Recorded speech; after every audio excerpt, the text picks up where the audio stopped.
Me again. I thought I would provide a little bit of a video and some MP3, I guess, or at least voice to the booklet that I've provided you. So online you will find this booklet, a little something I put together for the last part of this learning. And really, I hope that what I've created is enough of an explanation for you to understand the content and what I hope you gain out of it. I did want to say a few things to, I guess, inspire your learning and maybe tie things together a little bit. So what I'll do is just spend a few minutes going through each of the pages and providing some other little notes so that it can be easy and quick learning for you, hopefully, so you can really focus on discussing this with your partners and completing the assignment. I know you have a lot going on with academic writing and with finishing Barbara's module. This is very important as well, but I tried to create some assignment deadlines that would be fair to you all given your busy lives. If you have any questions or want clarification on the materials, you know where to find me. So please discuss as much as you can with your partners in the private forums and ask me questions there. I will be going on and responding privately to you, or otherwise just send me an email. So if you turn to the first page, it's really about the basics of assertive speaking. And in Hintaze and as a coach, we spend a lot of time learning the skills on how to be a good listener, how to draw someone else out, and how to get them clear on what it is they really want to say and why it's important. Well, that's great when we're in the coach role, but when we ourselves are taking part in a communication interaction and need to, communicate something important to someone else, then we too really need to be clear on what it is we want to say, and we need to be confident in that message. Especially when we are communicating with others who aren't trained as coaches. They aren't there to help us really get clear on what we want and why. So, if you go to the next page, I talk about that FFMA model, which I mentioned in Hintaze. And this is a really easy way to ask yourself those questions and really help you get clear on what's going on and why. So what are the facts of the situation? What are the specifics that I need to really get clear on here? How do I feel about those specifics? What is this? What emotion is it bringing up for me that I want the other person to understand? I think one of the most meaningful pieces is, what does this mean? What is the impact on me, on my life, on this project, whatever it would be? What's the significance of what's going on? And I want the other person to know. And then you go into action. Normally, we talk about the facts and then what we're going to do about them. And we're very quick to jump to solutions in society for the most part.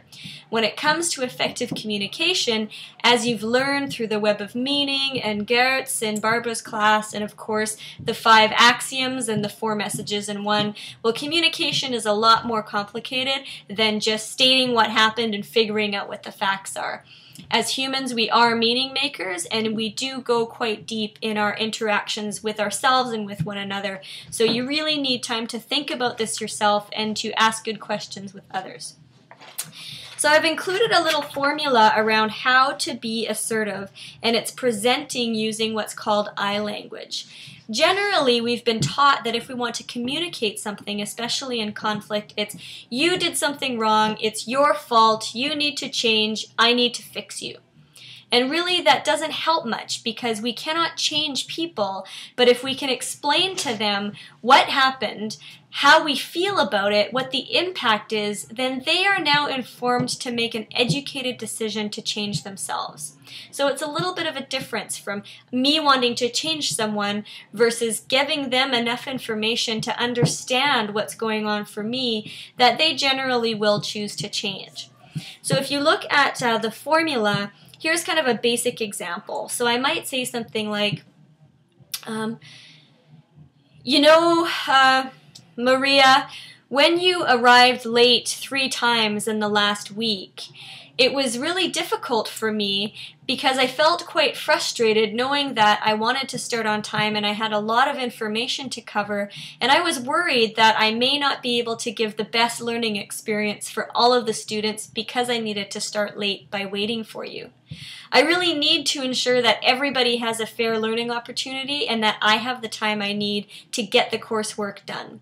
So I'd prefer if you're coming late, and if not, I prefer if you come on time, excuse me, and if you cannot make it on time, I will start without you and you'll have to find another way to make up the time.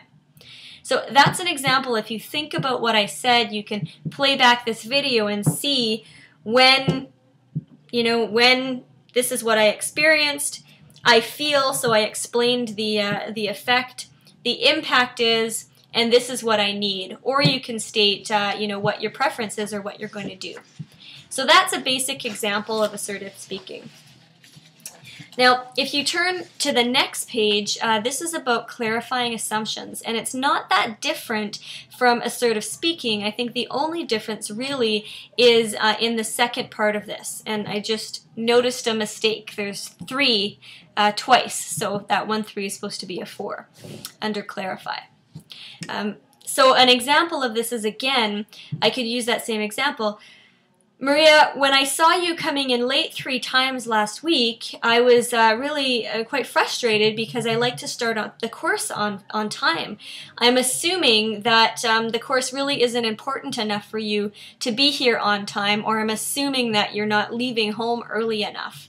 So I'd really like to hear your side and to see what's going on for you as to why you're not able to make it on time.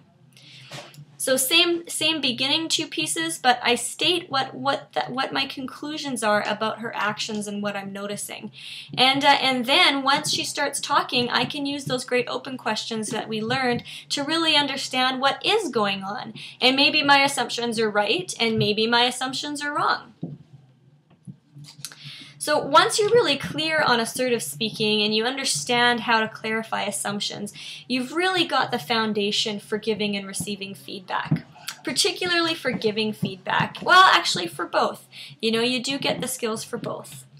So for feedback, I've really kind of done a really general overview. I want to give you practical tips that you can use and try immediately and then keep practicing them.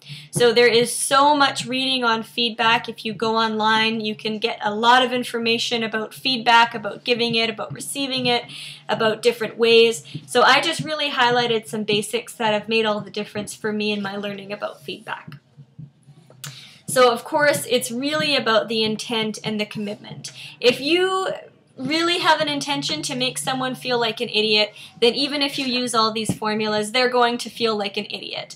So you really need to go in with the intention of wanting to enlighten the other person and let them know what they may not be aware of and how their actions are impacting you. So you really need that commitment of sincerity and honesty. And it, like we've talked about in so many ways in P5.2 as well, it really needs to be authentic because people smell insincerity, and even if you're the best trained feedback giver in the world and you don't care about the people, they're going to feel it, and they're probably going to feel patronized. So then I go into the 7 qualities of giving feedback, and I touched on most of that just now. And then there's an actual 5-step learning loop that gives you 5 key steps for giving feedback. Now, preparation is the first and foremost. We often think that we've got a great idea of what we want to tell somebody, but in reality, we really need to think this through to make sure that the right message gets through and that we really communicate what it is we really want to say. So the first step is preparation. The second step is the context. Feedback isn't always easy to take, and there is a good time or a better time for feedback and a worse time for feedback. So before giving anybody feedback, you need to give them a warning, and you can either warn them by setting up a proper meeting and letting them know that you want to give feedback, or to ask them and say, I have some feedback that I'd like to give you, and I'm wondering if now's a good time to talk about it. It's that simple. So usually they'll say yes for sure, or actually, no, you know what, I'm in the middle of something and I really don't have time for this. So number 1, preparation. Number 2 is setting the context.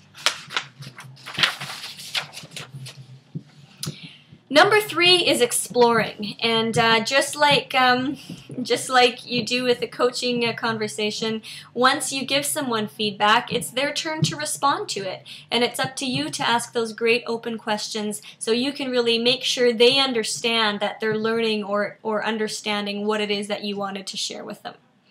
So as we know, once you ask them and you want to explore, you need to do step 4, which is really listening for their response and hearing what their motivation was, maybe how they saw it, what their intention was. You know, our intentions are never public. Our intentions are very private. The only thing that's public is our actions. But our effects as well are very private, and that's what feedback is doing. It's making that effect, what's normally private, it's making that effect public. And then step 5 is accountability. You know, really it's about, once you've talked about it, it's about taking responsibility and figuring out, okay, given this and now that we understand it, what can change, what needs to be done differently, and what are we both prepared to do. So that's a very brief snapshot of feedback, and the rest of the manual is really about different levels of feedback, something called triple loop learning. And there's a great little YouTube video on that, so I won't say much more right now. And the last part is about receiving feedback. You know, we all think that everybody should be, you know, willing and open to hear our feedback, but when it's our turn in the hot seat, it is pretty uncomfortable to hear what people think about us. And the Google CEO, you know, he said that we're just never good at seeing ourselves the way other people see us, and that can be kind of scary. So I've included kind of the top 10 tips of how to receive feedback in a way that really furthers your own development instead of gets you defensive and wanting to respond and saying, well, that person doesn't know what they talk about, I'm perfect. And really, if you can look at feedback as a gift of someone helping you better understand yourself and how you show up in the world, then you're way ahead of the game. So that's about everything that I wanted to say with respect to the manual. If you have any questions, you know where to find me. Enjoy the reading, and I look forward to your assignments. Bye for now.